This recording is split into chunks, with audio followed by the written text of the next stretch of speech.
so much. We can probably change it. Good evening and welcome to UK Crime Book Club. This evening, if you're thinking, oh, actually, my name's just disappeared. If you're thinking that you've joined the wrong chat, that Elizabeth is actually Anna as well. So we will talk about that further on. But Anna, Elizabeth is here as Anna Penrose this evening. Evening, and, hello. Good I'll evening. answer to any name. Do you prefer Elizabeth, or do you want me to call you Anna? Is Elizabeth fine? I really don't care. Don't worry about it. I just suddenly saw the name and thought it might be confusing, but yeah, whatever. I've put your name for these books because you write under several names, don't you? So I do. Yeah. So would you like to introduce yourself and the books? Okay, so thank you very much. Thank you so much for having me on. It's really, really, really kind. And as I start speaking, it'll become clear that I'm no good with words. It's a really rubbish admission from an author, but I'll calm down. I'll lose my nerve in a minute. I'm just suddenly aware, Karen, that you and I were nattering really well, and suddenly I'm thinking there may be other people listening now, and I'm freaking out. No, just carry on as we were, because we were just great. We were just chatting away. We'll go back to being librarians. Yeah. So my name, when I'm writing crime fiction, is Anna Penrose, and I am the author of 2 books so far in this series. The series is the Golden Murder Mysteries, and my first book, Came Prepared, is The Body in the Wall, and the second book is Dead Winter Bones, and I'm just about finishing the third book, which doesn't have a title at the moment. Oh, exciting. I like the covers, because the covers are really quite unusual. I mean, they're quite unusual in as much as they're quite similar, aren't they? Which I liked, because I think it sort of gives you a brand, doesn't it? So I think they might be just a tad too similar. So I might have to do, because if we look at it side by side, I think my colour graduation is too close. And it means I'm almost tied into blue, orange, blue for the entire run. And I think we might all get a bit bored of that. So I might do that one. But I mean, thank you for commenting, because I did change the cover on this one because it started life as this. I saw that online actually, and I thought, oh, is that the same book? Yeah. So when I initially published, I did it with this cover, and I felt from the beginning that I had maybe got the tone wrong. I thought it felt a bit too whimsical. And I think it's quite. I would have looked at it and gone, is it sort of a spy sort of? I don't know. That's a good point. A lot of feedback I was getting from this was people saying that they thought it was going to be cozier than it was, and then when they read it, it wasn't quite what they were expecting, but they still liked it. And I was listening to people, and eventually went, I think we'll do this. I think this probably says more obviously this is a crime. Yeah, I think so. I think I think there's so many different now. Yeah, definitely. So they're sort of you can read them as standalone, can't you? So but I've just finished the Dead Winter Bones, and I haven't read the first one, so you can read them as standalone, because I haven't read the first one yet, but I do want to read the first one now that I've read the second one. I think what you discover in book 2, well, not what you discover, but what's become apparent in book 2 that's revealed in book 1, I don't think changes the story, does it? Well, no. I don't know, because I haven't read them backwards, but I don't think it's. Yeah, I think they're standalone. Yeah, I think so. I think. Did you always know when you started that it was going to be a series? Did you always sort of think, or did it sort of develop as you wrote it? When I'm writing, I tend to think about I tend to think of characters rather than a story. So because I'm thinking in terms of characters, they have a life, and a life naturally gives them a series. Yeah. So I'm not very good at sort of coming in and going out again. Once I've got a person, I want to spend some time with them. And if it means I have to keep killing people in order for her to keep solving them. I'm going to keep killing people. Well, that's why, because I liked so Mal, who is your sort of your female sort of she's your sort of female. I sort of likened her to a bit of a Miss Marple, but a bit more feisty than Miss Marple. Yeah, I'd agree. Do you want to tell us about her and what inspired you to write her the character as she is? Because she's an older, she's not an old lady, but she's an older lady, isn't she? And she's had quite an interesting past. Yeah. I wanted to write a crime story, and I wanted to set it down in Cornwall, and I was looking for a character in my mind. And I had someone in mind, and I realized that she wasn't quite working for me.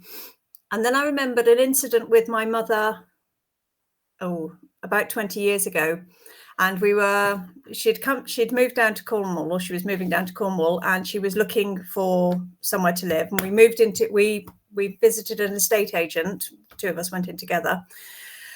And I sort of went, Mum's looking for a house, and, my mother was standing right beside me, and she was breathing, and her eyes were open, and she had the facility of speech. There was nothing missing in my mother. And the estate agent smiled at my mother and then turned his back on her and spoke to me, and spent the entire time telling me about houses that my mother, who is a functioning adult standing next to me, would like. So I was really confused with how she was being treated. So I was about 30 at the time, and she was about 60. And I was gobsmacked by the behaviour. Yeah. So we sort of I just walked out. I was feeling really uncomfortable. And I sort of turned around to her and went, what the hell was that? And she goes, that's just life, dear. And I was like, what do you mean? She goes, once you get to my age, you're invisible. And it's like, that can't be right. And Mum is very much of the sort of she's it's not that she doesn't fight for herself, but she expects other people to have better standards than they do. She expects them to have manners. Yeah. She expects them to deport themselves in a certain way. And if they can't, and if they're incapable, or if they're too gauche or too rude, she won't pick them up. She'll just walk away from the situation. So she won't demand satisfaction, and she won't demand that they pay attention to her. She'll just walk away. I was thinking about that when I started to write this book, and thought, actually, I think I'd like a lady who people might initially ignore, but who's not going to tolerate, who isn't going to be ignored, who isn't going to be ignored, who isn't going to be as... My mother isn't mild-mannered. My mother has very strong opinions, but I wanted my character to share them. Yeah. I wanted the other person to know that they were being rude.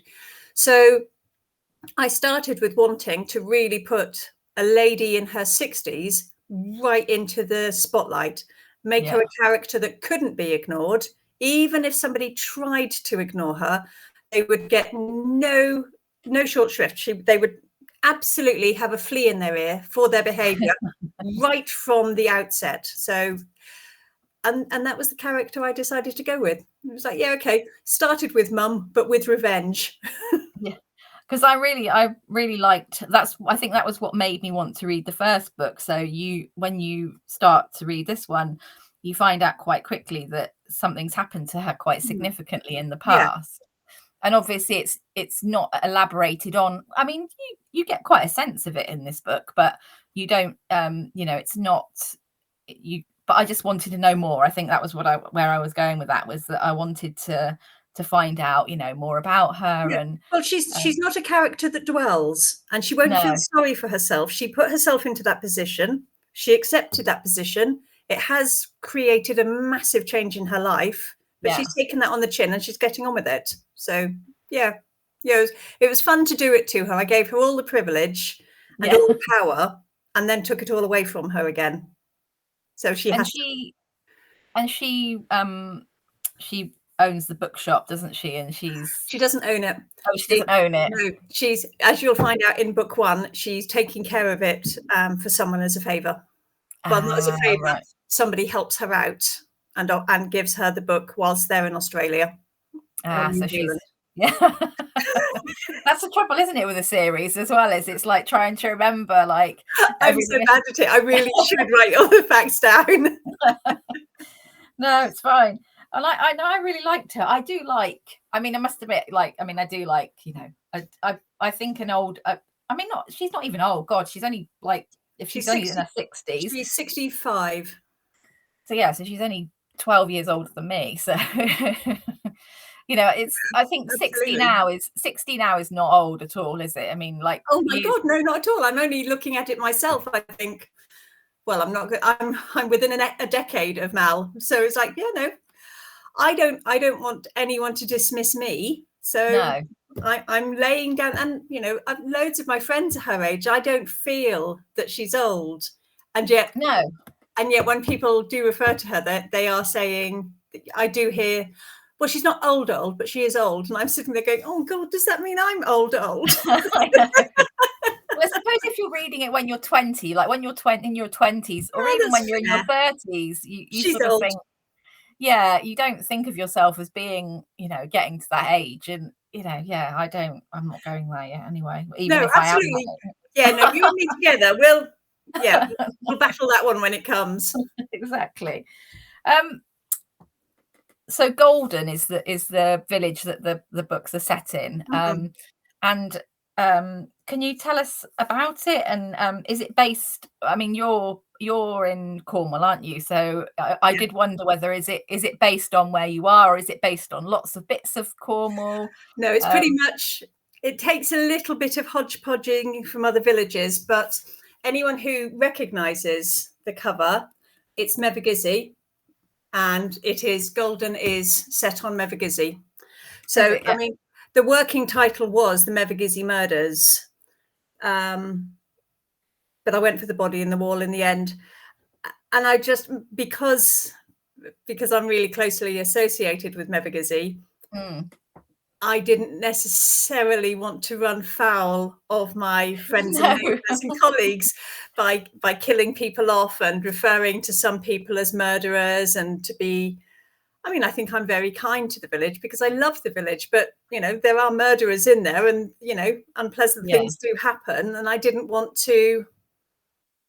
Yeah, I guess I was a bit scared. I think it's quite nice, though. I think it's quite nice to have, you know, because obviously when I was reading it, I knew that you were based in Cornwall. So I knew that there was definitely a connection there. And you can definitely feel that sort of connection of, you know, that, you know, places, because I don't know, I think it's always quite easy to when you're sort of, you know, wedded to a place, and you've got that sort of knowledge of, you know, the small sort of community, and it feels very personal. And I thought that really sort of came through. So I was interested that of where it was set in Cornwall. And I did wonder whether, because I know I haven't been to Mevagissey for years, but I do know it. I have used to go to Lou quite a lot on holiday.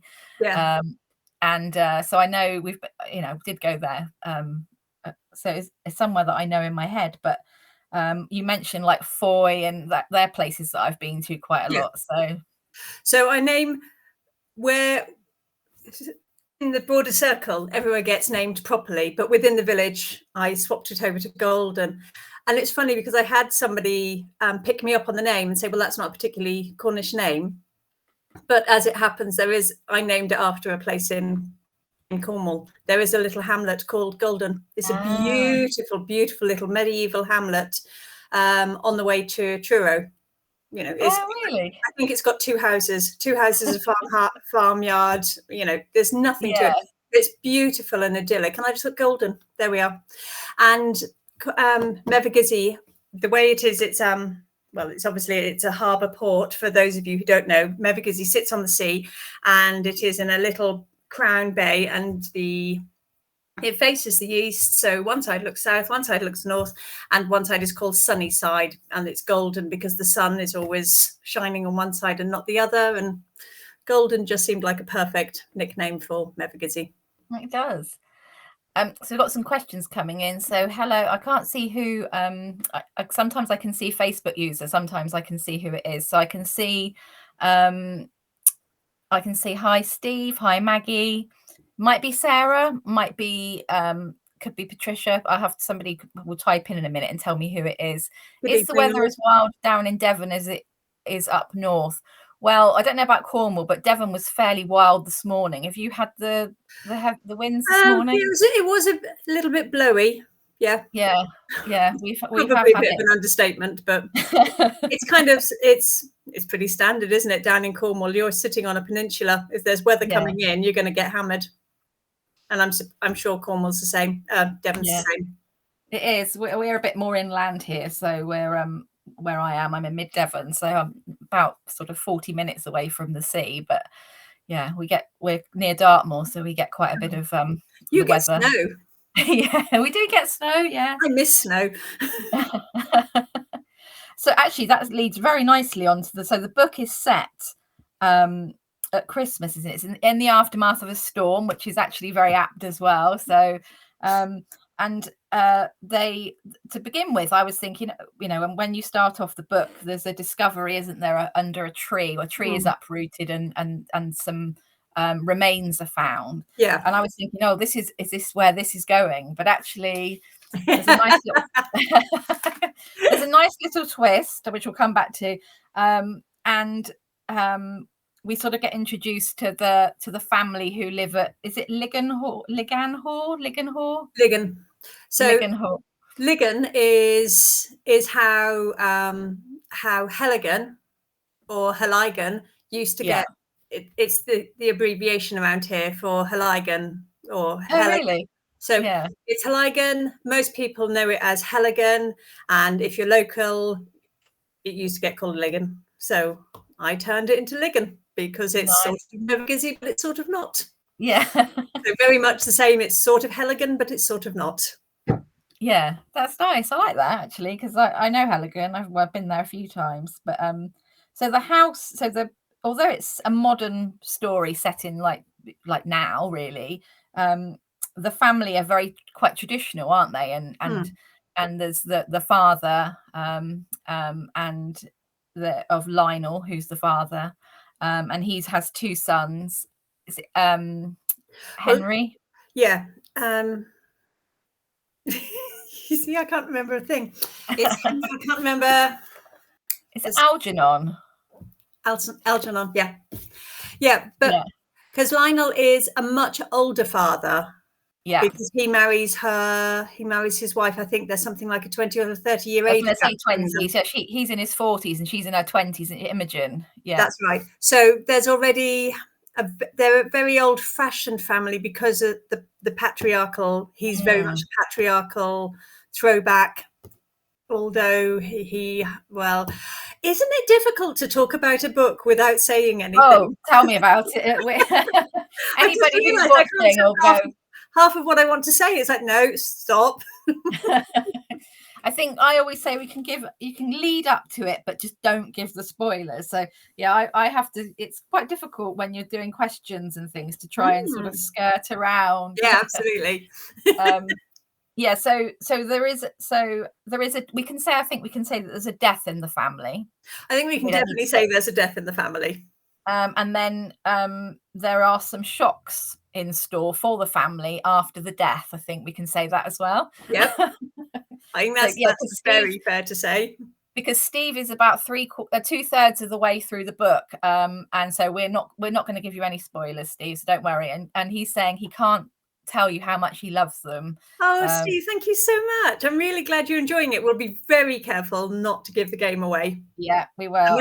I'm not going to mention any names associated with any deaths. No, we won't give any names. So because actually, as I was saying, you sort of start off reading it and you think that it's going one way and then you take it another way, and then as you go through the book that happens. So how do you keep the twists coming when you're writing? Is that something that comes does it sort of come naturally, or is it something you put in afterwards? Most of the twists start at the beginning. so I write other books as well. I write other genres. And when I started writing these, what I realized was that when you write a crime story, you have to write it in two directions. You have to write forwards, and then you have to write backwards. You have to make sure that everything that comes to pass, you then layer in backwards so that the reader can enjoy spotting early clues and early red herrings. Well, I enjoyed the early red herrings. I don't know how much the readers enjoy the early red herrings, but you work it backwards. So I'm very much, I kind of know where my twists are going to be, but I don't know how to write them into the story until I've written the story, and then I have to screw back. So if that makes any sense. But yeah, I find writing these quite a corkscrew, going forwards and then coming back again on myself. And when you sort of start with the plot, do you sort of know, do you know how it's going to end? Or is that sort of, because some people know, I know the beginning, the middle and the end, and I don't know what else is going to happen. Or some people know the end, but they don't know the beginning. Or I think that's probably a really strong way of how I am with the story. I'll tend to know the revelation of the first body, and the end of it, and sometimes I don't know where the middle is, but I know where I'm starting, and I know where I'm ending, and I know what must roughly be happening along the way. But until you sit down and you start scribbling, but I don't tend to write into the dark. I'm not a blind writer, so it doesn't all become revealed. I tend to need to know what is going on before I start. And I am in awe of crime writers that can do it without any sense of plotting, because I don't know how they get there. I mean, I have no idea. I mean, I think Agatha Christie said, it's as much a surprise to her who did it. And I'm just, I'm not convinced. Well, I think lots of people say that their characters take on their own sort of personalities, and that sometimes they do things that you don't expect them to do. So I think there's that element of surprise, isn't there? Where hugely. I mean, little scenes can sort of trip you up, but they tend to act in character. So you're surprised by what happens, but what happens when you look at it is like, they would do that. I can see them doing that. It's not that they're doing something completely outside of their character, or you can understand why they did it. And then you just have to go back and prop that up in the writing. You have to shore it up so that the reader as well can go, okay, that was unlikely, but I can see why that happened. Yeah, because I think that's the thing is that you want it to be plausible, don't you? And you want there to be a surprise, but you don't want it to be so much of a surprise that everybody goes, oh, no way, there's no way that happened. Or you go, who? Who was that? Because it's someone that was mentioned, in the first chapter, and you've never mentioned them ever again, or something. No, I think that's a miserable reading experience as well. I mean, a book should be fun. When I'm reading crime, I want to be on my toes, and I want to be guessing it. And I mean, I've read crime books where I've guessed the murderer earlier on, and I'm right to have got that, but it doesn't spoil the enjoyment at all of the story, because the story is brilliant, and the whole way through, maybe part of it is finding out why they did it. Yeah, I love it. Absolutely. I love, a book like that. But a book where you can't possibly guess, or it's just some Johnny come lately in at the last moment. That doesn't work for me. But it obviously works for some people. Yeah, I was really fascinated with this one because obviously I haven't read the first one, but this one, it's very much up my street. It's very sort of Agatha-esque in as much as you've got, your big house, you've got your sort of dysfunctional family. I think we can say that. But I think I really liked it as well because it was set in modern day, although you still got all those elements of golden age, but actually now. And was that something I had so much fun with the last scene, because there's a final denouement scene. Yeah. And as I was sort of scribbling up to it, I suddenly turned around to my husband and went, oh my God, I've got an Agatha Christie moment. I've got Hercule Poirot gathering all the main suspects and going, you did it, but no, you did it. But then actually you did it. And it's like, how am I going to how do I pull this off without it being, and all hats off to her to be able to do it as much as she was able to do it. I think I only have 3 misdirections in that scene. And she had hundreds of misdirections in her scenes, but it was really good fun to do. And because I'm writing modern day and because the police were involved, it was actually a tricky assignment because I needed to make sure that I was following the letter of the law in what would happen in a genuine police scenario, because the police are involved, and I don't want any police officers to read the book and just go, that's ridiculous. So yeah. I don't mind if the police read it and go, it's a bit far-fetched, because it is far-fetched. We don't have constant murders, but I didn't want to, make it completely implausible. So this book was run past the police officer in Cornwall, who sort of sat down and went, yep, no. and the no took some rewriting, and the 2 of us, we sat down for a bit, and it was like, honestly, everyone involved in that scene would get fired. It's like, oh really? It was like, that's gross misconduct, left, right, and centre. It's like, okay, well, let's see what we can do to twist this then.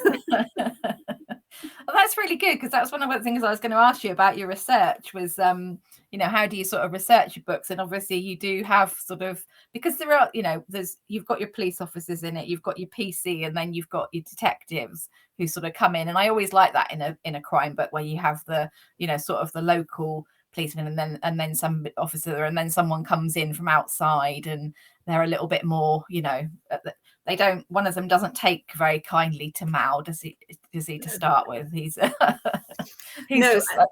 And in book 1, she and he absolutely, in book 1 he's quite the arse, really. Yeah, he's almost comic in his stupidity. And by book 2 I sort of realized that I was going to be stuck with him for a while. And I didn't want to make him quite as pantomimey as he was in book 1. So he's redeemed a bit in book 2. He's absolutely dreadful in book 1. Well, actually, even in book 2, I sort of thought there were points where I just thought, oh, get over yourself, mate. Oh, definitely. That's definitely the response I want, is get over yourself. He's not a good guy, but no. in book 1, he's quite pantomimey.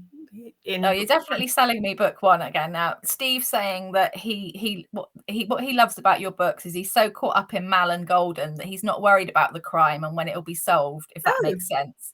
Okay. Well, I will try to solve them all for you, Steve, but thank you. And Mike is saying he doesn't know these, but it looks like he should. Yeah, definitely, Mike. They're definitely entertaining, and everybody else is saying how entertaining they are. Thank you. When we spoke at the beginning, you were saying that you're working on the 3rd book. Can you tell us anything about book 3? Because I know Maggie was asking about whether there was going to be a book 3. So yes, there is. Absolutely, there is, Maggie.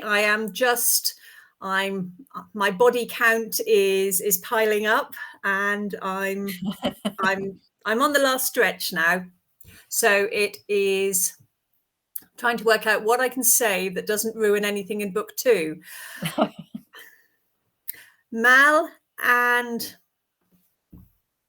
Mal goes for a weekend bridge tournament, bridge the card game tournament, on an island just off the Cornish shore. So if you think St. Michael's Mount, sort of nice. Something weekend something there. Like that. It's not connected by a causeway. You can only get to it by water, by boat. So we are in pure Agatha Christie territory again. We have an island, and I'm afraid to say we have a storm. Oh, and we like storms. We do like storms because you get cut off in storms. You do get cut off in storms. So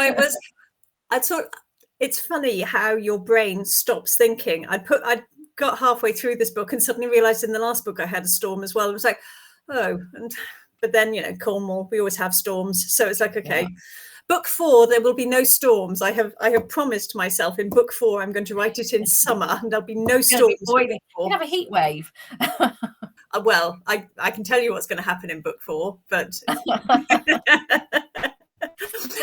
you've got, so how many in your head, how many have you sort of planned? I've got 4 and 5 in my head. So 4, Mal's past life is going to possibly come back. So for those who aren't aware, Mal is an ex-City broker. She's she was an investment consultant. She worked in the City. She's quite a high-powered figure. Well, I won't see what happens to her for people who haven't read book 1. I know people who've read book 2 know what happened, but people who've read book 1 don't. Anyway, her life changes. So in book 4, something from that is going to come back. And then in book 5, and I might swap the 2 around depending on how I'm feeling about the story. But in book 5, it's going to be a national. It's going to be a national series of murders with the focus in Golden. If that, I can't really, without giving the game away, I can't explain that one. No, we don't want the game to be given away. We want to read them. Because that one's a really fun. I'm going to have fun with that one, but I can't really say.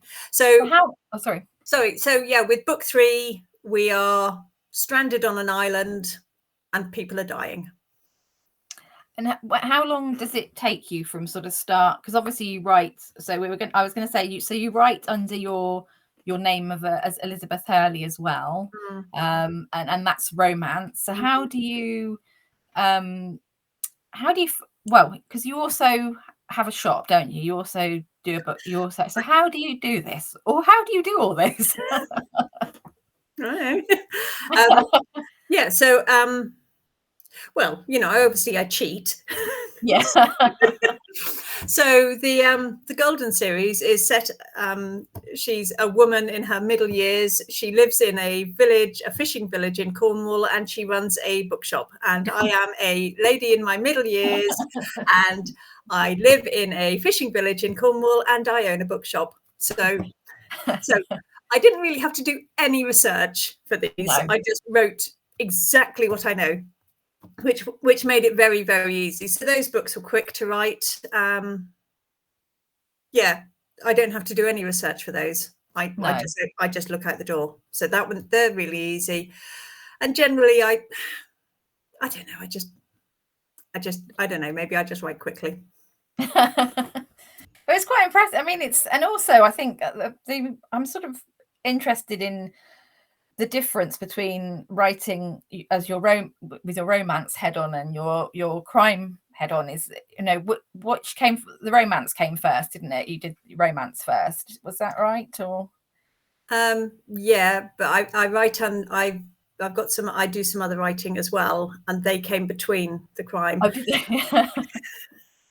And in fact, in my other head, I write sci-fi. Oh wow! And I've got a lot more books under my sci-fi name than I do under my women's fiction or my crime. But what works where there isn't a difference, and I genuinely don't see a difference in crime and women's fiction or romance, whichever the books are I'm writing, is that what they all are is that they're all character led with the story. Yeah. Whether it's Hearts and Flowers or, you know, Rotting Corpses, what's interesting is the person walking through the story. So I just wrap a different story around them. It could easily be my heroine who is, you know, falling in love as my heroine, you know, solving crimes. The character is the important bit, and then whatever I wrap around them is what people tune into. Yeah. Because the setting is very important in Golden, isn't it? I mean, it's, you know, it's sort of it's almost like one of the characters, really. You get to sort of I really like that. I mean, I think if obviously, we're quite close to Cornwall, and I know Cornwall well, and it's nice to read a book set in Cornwall. I know Agatha Christie's books were sort of set in some places that were real and some places that weren't, and I don't think you can beat an island. I love an island crime. Absolutely, yeah. So much possibility, isn't there, to be? I'm having great fun with it, and I'm definitely I have thrown a 10 Little Indians reference in, where somebody shouts out and says, well, could the first person, not actually be dead? And somebody else is going to shout back and say, do you think you're in an Agatha Christie novel? Be real. So, because I love that. I loved that book. That was the first crime book that I really remember reading and thinking, as it's revealed, as the twist is revealed at the end, just thinking, wow, that was brilliant. She had so just taken me, and I hadn't seen that one coming at all. I loved that book. Absolutely adored that one. So I was going to ask you, actually, do you have a favorite crime writer? Is that like, or is it, do you like to read a lot of different crime? I do like to read a lot. For a while, I couldn't get enough of Elizabeth George earlier on in her early books. I loved her characters, absolutely loved her characters. P.D. James, oh my God, I loved P.D. James. But then what she was incredibly good at, as well as just writing really good crime, is that and I aspire so much to write regional crime the way she does. She writes Norfolk perfectly. And Dalgleish is a great detective. But as you said about Cornwall being a character, the way she writes Norfolk is just beautiful. And I'm a Norfolk girl. I'm from Norwich. And I love that. So she the way she wrote region, I would desperately love to get close to. The way Elizabeth George wrote characters, I would love to match my character, get my characters up to that standard. And Ellie Griffiths, love Ellie Griffiths, who's current. I've just come across a new, and there's so many. So what's his name, who I just discovered, I didn't know about him until just recently, who did Washington Poe and Tilly. I can't think who the author is who does Tilly and Poe. Yes, I know Tilly. Is it? It's not. Anyone in the comments? Anyone in the comments, please? Washington Poe and Tilly. Yeah, we'll have somebody will hopefully Google it. Is it? It's not the guy who lives in. He lives in the wild somewhere. Craven. Steve has just said it's Craven. Craven. Does he live in the wilds? Does he? I don't know. No, it's not him. No, I'm thinking of somebody else. M.W. Craven. I'm thinking of somebody else. Well, M.W. Craven is brilliant. And I absolutely tore through those. And I've just started on somebody new again that I've just discovered called Alex Smith. So this is book 2. And book 1 was The Paper Girls. And they're set in Norwich. So I am a sucker. Oh, you do like your Norfolk. Absolutely sucker. And I think that I'm absolutely loving his storytelling at the moment. So he's my new series that I'm getting into. I think place is really important. I think if you even if you don't know it, but I think if you do know it, then it makes it all the more personal. But if you don't know it, it's a really great way to learn about, because I love my Scottish crime. I've never been to Scotland. Have you read Angela Nurse? No. She does she's got a fabulous series, and hopefully somebody in the comments will come out with a series. Yes. I think it's Piri. Piri might be the detective's surname. She's a private investigator. Author is Angela Nurse, private investigator, and it's set up somewhere north of Glasgow. Yeah, I think it's Glasgow side I think it's West Coast rather than East Coast. But it's Scotland. Bloody fabulous settings. Oh yeah, I'm with you. I love a good region. Yeah, no, it's great. So you sort of fit in. Are you sort of in, because obviously being in a bookshop as well, does that sort of, was that sort of and you were a librarian as well, so obviously you've been surrounded by your books your whole sort of career. Yeah. Was it always something that you wanted to do? Did you always want to write? No. No. No, it wasn't a goal to write. I mean, I've always scribbled. One thing that I've always done that I gave to Mal is I was a letter writer. I've always written letters, and it's a much heavier element in book one. Mal is a very heavy letter writer in book one, and I was always that's how I would tell stories. I would just entertain whoever I was writing to by telling them what was going on in my world on the time. So that's how I wrote. I sort of fell into books by accident. I'm an avid reader, always been an avid reader, but became a librarian because there was a job vacancy. So I applied. And then my husband and I set up the bookshop together because we both have book knowledge and just seemed like something to do, and it worked. But I would say I'm not in the shop anymore. We have the shop still, but I couldn't actually be in the shop full time anymore and write as much as I do. So yeah, that's one of the ways that I managed to actually have some time, is I'm not in the shop anymore. And is that I guess it's just the choice of what you want to do the more of, really.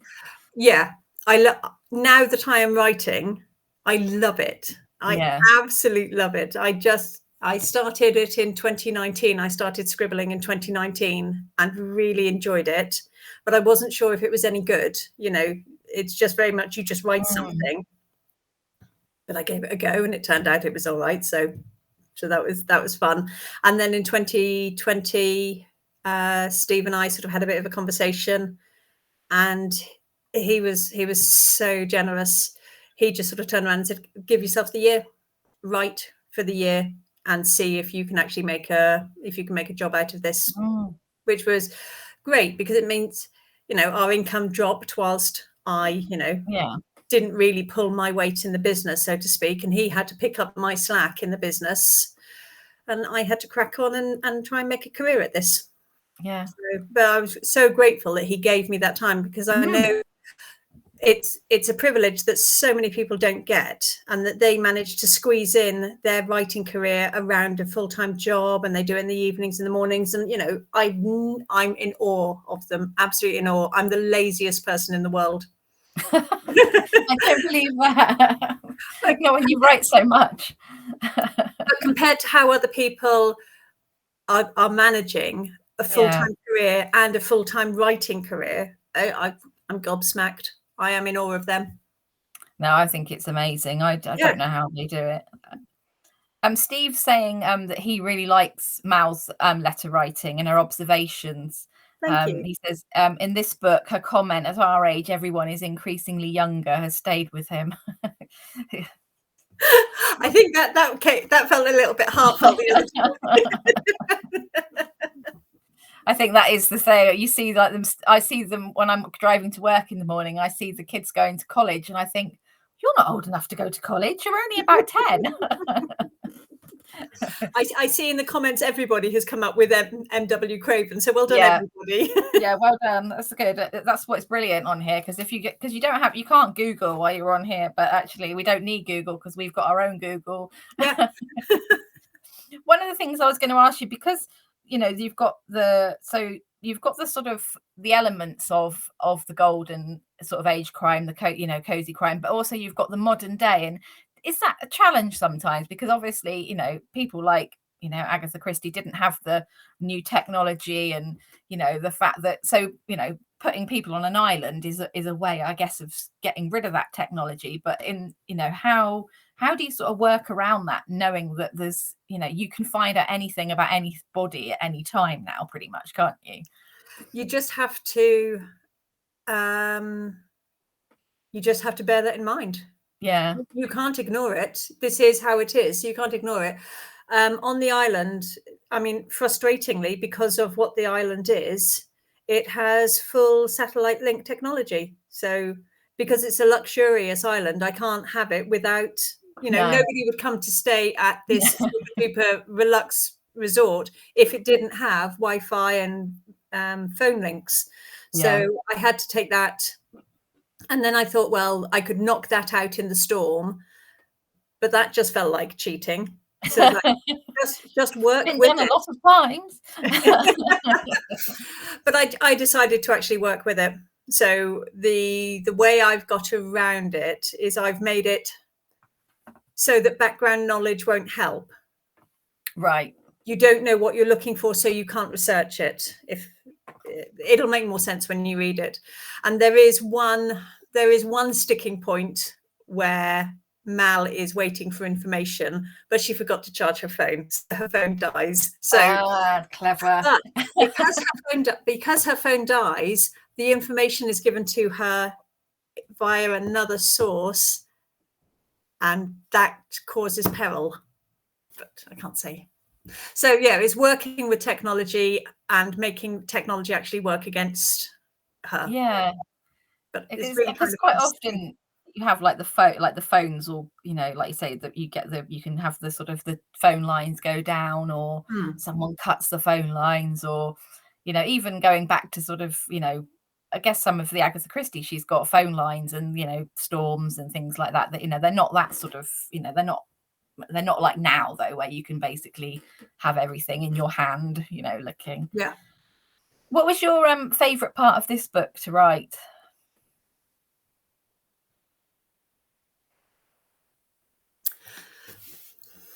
I've done a scene I've just written, but it's an ending scene, so I can't say anything about it. Yeah, I've just done something that I enjoyed, but I'm so sorry I can't say. That's all right, no, it's fine. Was it something that you'd done? Was it something that you were surprised that you did? Was it something that sort of came out of the blue? Yeah, it got me out of a cul-de-sac. I'd got to a point where I couldn't work out how to do the next stage, and just suddenly realized 4 steps ahead what was going to happen. So I wrote that scene, and now I'm writing up to that scene. But I loved that little scene. So it's like, yeah, that's so nice. Do you do that? Do you quite often sort of jump? Can you jump? Can you jump around? Yeah. You don't write it sort of along. I've only written one book beginning to end ever. That was the book I wrote before this for a different name, and I've never written a book like that before. That was a really unusual book for me. That story just came out forwards. Generally my books come out, I write them, I usually get about 25% in, and then I start stuttering and I start writing all over the place.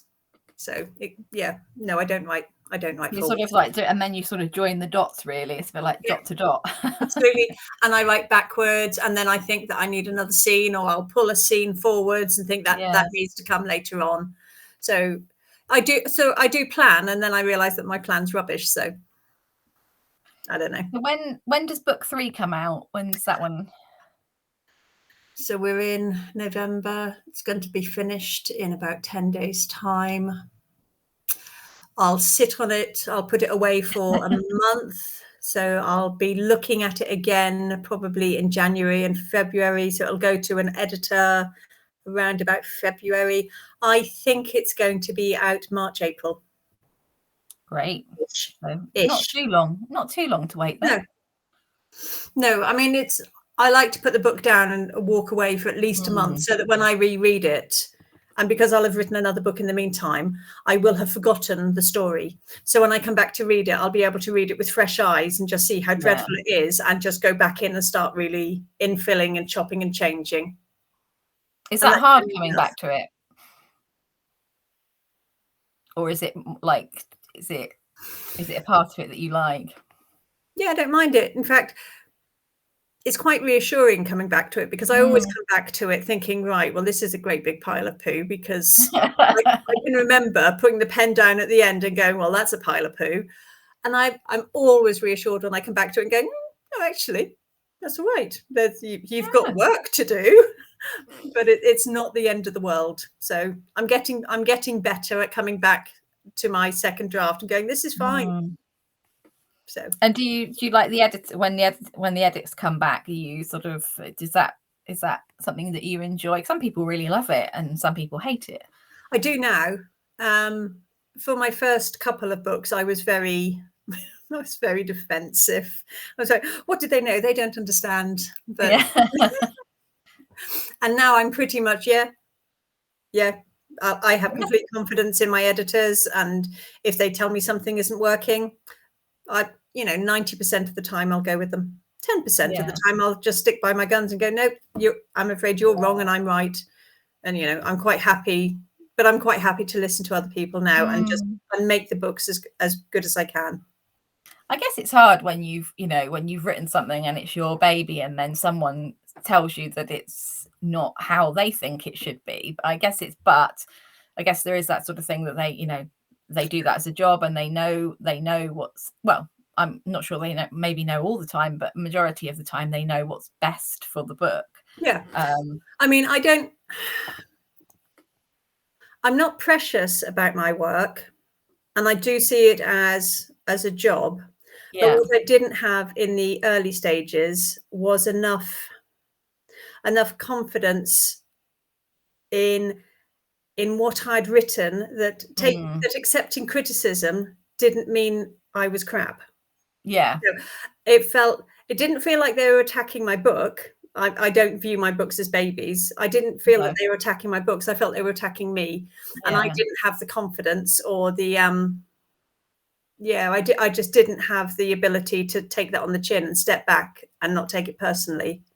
So I would go off for a couple of hours and take the dogs for a walk and just go and shout at the clouds for a bit and then come back, and I'd do that for a couple of days until I'd sit down again and then just start to hear that they weren't telling me I was crap, but what they were trying to do is make the book better. And after a couple of books, I finally got the message that it wasn't personal. They are very skilled at what they do. They know what they're talking about.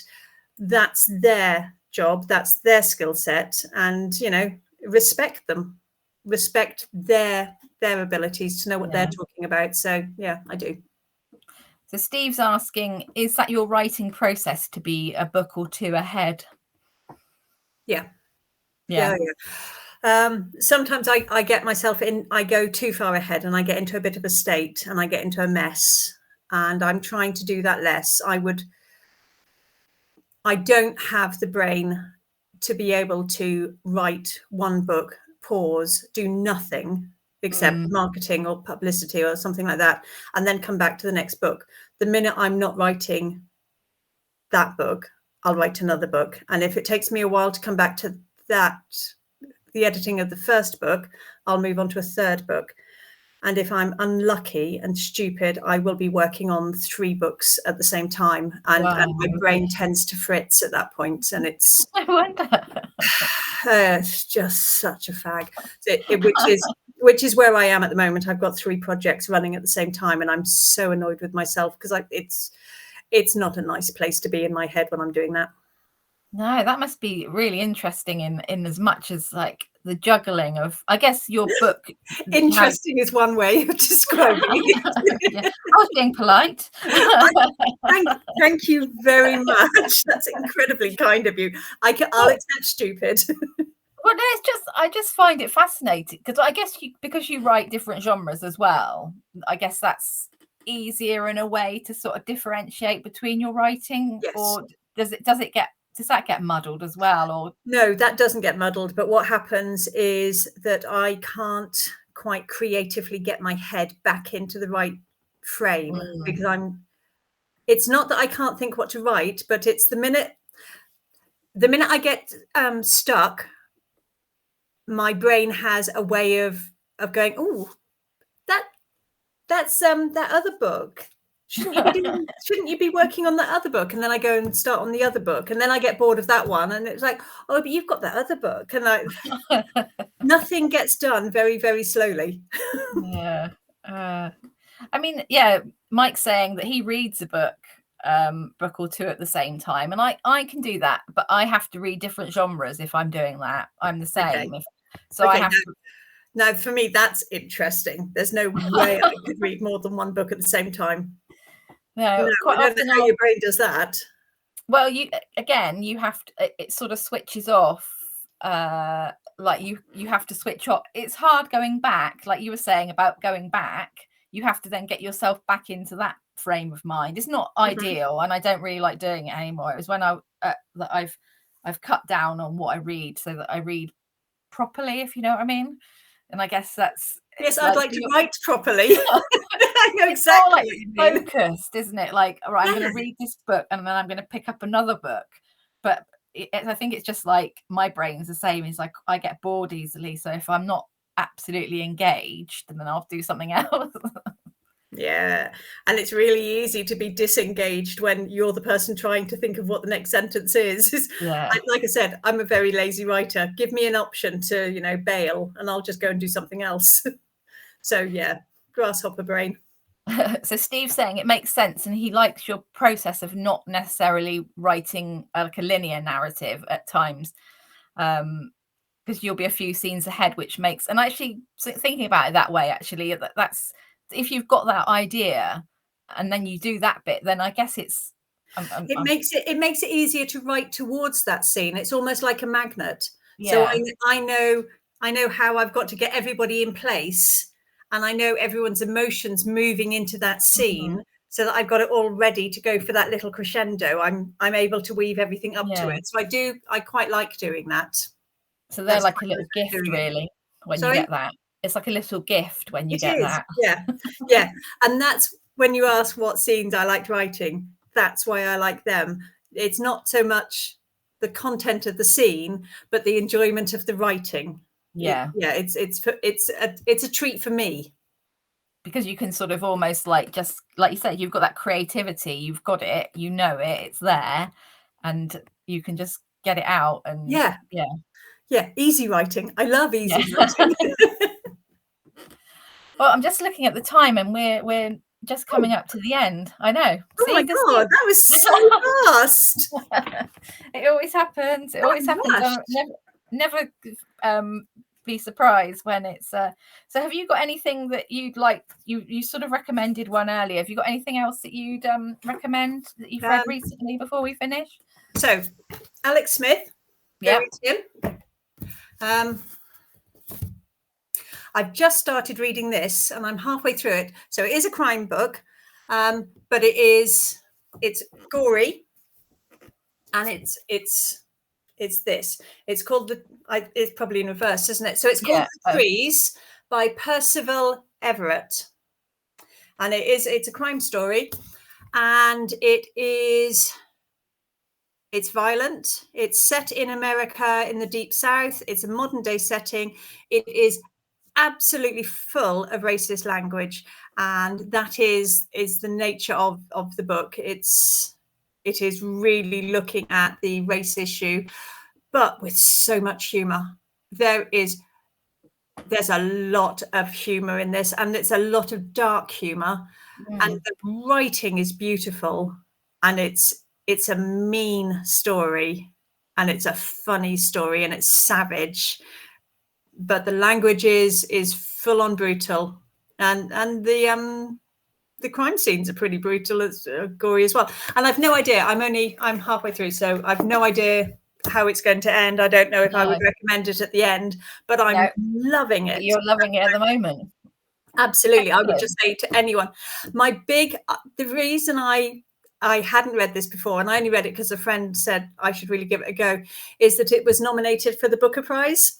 And I tend to avoid Booker Prize winners like the absolute, because I always find that Booker Prize shortlists tend to value prose over plot. So it's the beautiful writing is more important than the story. And I love beautiful writing, but I'm an absolute sucker for a story. I want the story to pull me through. I want the tale to turn the pages, not the lyrical language. This one, both. So that's a win for me so far. Yeah. Well, I've never heard of that one. So actually, that sounds really interesting. It's gruesome, it's violent, and the language is, but it's funny. Well, thank you so much for joining us this evening. So do you want to show your books again before we go? Well, we'll start with the beginning, because that's where you should start. Yeah, that's where you should start, because I started the second one, so I need to go back now and read the first one. I don't think you've missed anything, except you sort of know what happened, which is a sort of a secret going through book one, but it's not a bad. I can't say anything, can I? No, you can't. And if anyone's tuning in and looking at the image and thinking that looks familiar, it's Mevagissey in Cornwall, which is where the book is set. Yeah, which is lovely. And although I expect it's a bit dark and gloomy this time of the year, isn't it? It is a bit dark and gloomy at this time of the year, but I'll tell you what, there are no dead bodies. Good. That's good. That's always a plus. Well, thank you everybody for joining us. Thank you, Elizabeth, for joining us this evening. Good luck with book 3, and we'd love you to come on and chat about it when it's out. Karen, I forgot to say, because I'm absolutely rubbish at publicity, this is 99 pence on Kindle at the moment. So it's a limited offer. It's one of those Kindle KU promotion things. So if you're a KU person or a Kindle person, it's only 99p at the moment. Sorry. Thank you. That. Brilliant. Thank you very much. Well done. Good, nice bit of publicity in there. Thank you so much. Thank you, Maggie. Thank you everyone for watching. Thank you everybody for asking great questions and for joining in, and look forward to seeing you all again soon. Goodbye. Goodbye.